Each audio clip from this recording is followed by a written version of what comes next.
गीता में भगवान कृष्ण ने अर्जुन से क्या छिपाया था? क्योंकि भक्तजन ऐसा बोलते हैं कि जहाँ गीता की फिलॉसफी खत्म होती है, वहाँ भागवत की फिलॉसफी शुरू होती है। वो कर्म योग से ज्ञान योग से सांख्य योग से भक्ति योग, और तो और माधव इस पर भी नहीं रुके। भक्ति योग के बाद विराट रूप भी दिखाया। इतना सब करने के बावजूद भी एक चीज़ भगवान ने अर्जुन से छुपा के रखी थी। क्योंकि एक दिन की बात है, कान्हा चांदनी रात में छत पर बैठकर, अपने महल की छत पर बैठ के आसमान में चांद को देख रहे थे। आज कान्हा जी की मुस्कान नहीं रुक रही थी। अकेले ही महल की छत पर बैठे हुए कृष्ण दूर आकाश में चांद को निहारते जा रहे हैं और मंद मंद मुस्कुराते जा रहे हैं। कान्हा जी बार बार पीछे मुड़ के देख भी लेते कि कोई उन्हें देख तो नहीं रहा, और फिर अनायास ही अपने ख्यालों में खोकर मुस्कुराने लगते हैं। उसी समय अर्जुन वहाँ पे आ गए।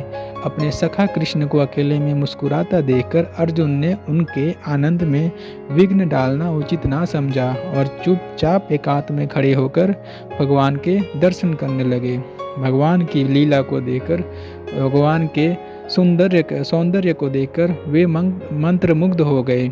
अर्जुन सोचने लगे, आखिर भगवान को इस चांद में ऐसा क्या नज़र आ रहा है जो ये इतना मुस्कुरा रहे हैं। और फिर अर्जुन ने गौर से चांद को देखा तो आश्चर्यचकित रह गए। चांद में अर्जुन को साक्षात श्री राधा रानी के दर्शन हुए। श्री राधे भी यमुना के किनारे बैठी यमुना की श्याम वर्ण लहरों में सांवरे सलोने के दर्शन कर रही थी और मुस्कुरा भी रही थी और कान्हा से बातें भी कर रही थी। और कान्हा से बोल रही थी, देख रहे हो कान्हा जी, आपके सखा अर्जुन चुपचाप हमारी बातें सुन रहे हैं। श्री राधे ने कान्हा जी से ये कहा तो कान्हा जी ने कहा कि अर्जुन चुपचाप हमारी बातें सुन रहा है क्योंकि वह मेरे आनंद में विघ्न नहीं उत्पन्न करना चाहता, इसलिए वह हमें डिस्टर्ब नहीं कर रहा, इसलिए वो अकेले में है, चुपचाप हमें देख रहा है। कान्हा जी गोरे चांद की तरफ निहारते हुए ऐसा बोले। तो राधा जी कहती है, अगर ऐसा है तो अर्जुन आपको इतना ही प्रिय है और आप अर्जुन को इतने ही प्रिय हैं, तो आपने गीता में अर्जुन को ज्ञान देते समय एक बात क्यों छुपा के रखी? राधे ने ऐसा बोला। तो कृष्ण भगवान ने बोला कि वो इसलिए मैंने छुपा के रखी थी कि अर्जुन को अगर वो बात भी बता देता तो अर्जुन की वहीं पे समाधि लग जाती और युद्ध आदि नहीं कर पाता, और धर्म की स्थापना के लिए युद्ध करना अनिवार्य था। कृष्ण जी महल के छत पे एक किनारे से दूसरे किनारे पर जाते हुए राधा को बोलते हैं कि इसलिए अर्जुन पीछे बैठ के हमारी बातें सुन रहा है और इसलिए मैंने गीता में अर्जुन को यह बात नहीं बताई थी, यही बात नहीं बताई थी। तो राधा जी ने देख लिया अर्जुन उनके पास आ रहे हैं।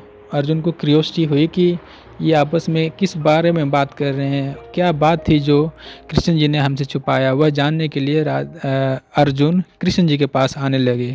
तो इतने में राधा बोलती है, ठीक है कान्हा जी, अब हम कल बात करते हैं, अर्जुन आपके निकट आ रहे हैं। इतना कहते हुए राधा रानी अंतर्ध्यान हो गई।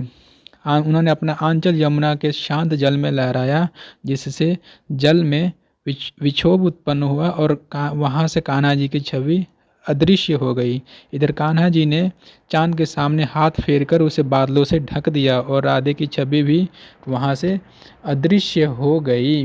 अर्जुन हिम्मत करके कृष्ण के सम्मुख आए और हाथ जोड़कर बोले, क्षमा करें प्रभु, लेकिन ऐसी कौन सी बात है जो आपने गीता के ज्ञान में मुझसे नहीं बताई?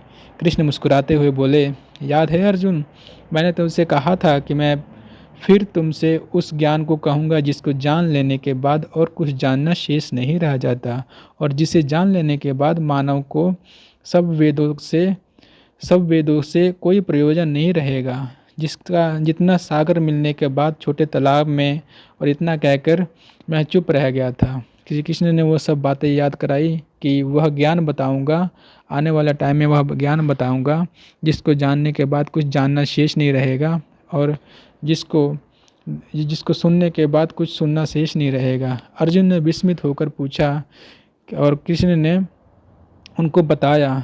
तो कृष्ण ने आकाश की ओर देखा तो चांद पूरी तरह बादलों में छुप चुका था। फिर अर्जुन के कंधे पर हाथ रखकर भगवान श्री कृष्ण बोले कि हे अर्जुन, गूढ़तम ज्ञान तुमको आज मैं बता रहा हूँ। वो यह है कि राधा नाम ही सब वेदों का सार है।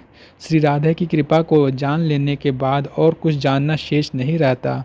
बस राधे ही एकमात्र जानने योग्य है। राधा नाम जपने मात्र से ही मनुष्य सब वेदों का पार पा लेता है और इस प्रकार गीता के पूर्ण ज्ञान को पाकर अर्जुन समाधि के योग्य हो गए। श्री राधा रानी ही वेदों की सार है। वही कृष्ण से मिलाएगी, वही कृष्ण प्रेम को की प्यास को बुझाएगी। इसीलिए तो कहते हैं, हे राधे यह कैसी लगन कान्हा से मिलने की तुमने मुझको लगा दी। हे राधे यह कैसी लगन कान्हा से मिलने की तुमने मुझको लगा दी। सोचा था प्यास बुझेगी, तुमने तो और बढ़ा दी। जय जय श्री राधे।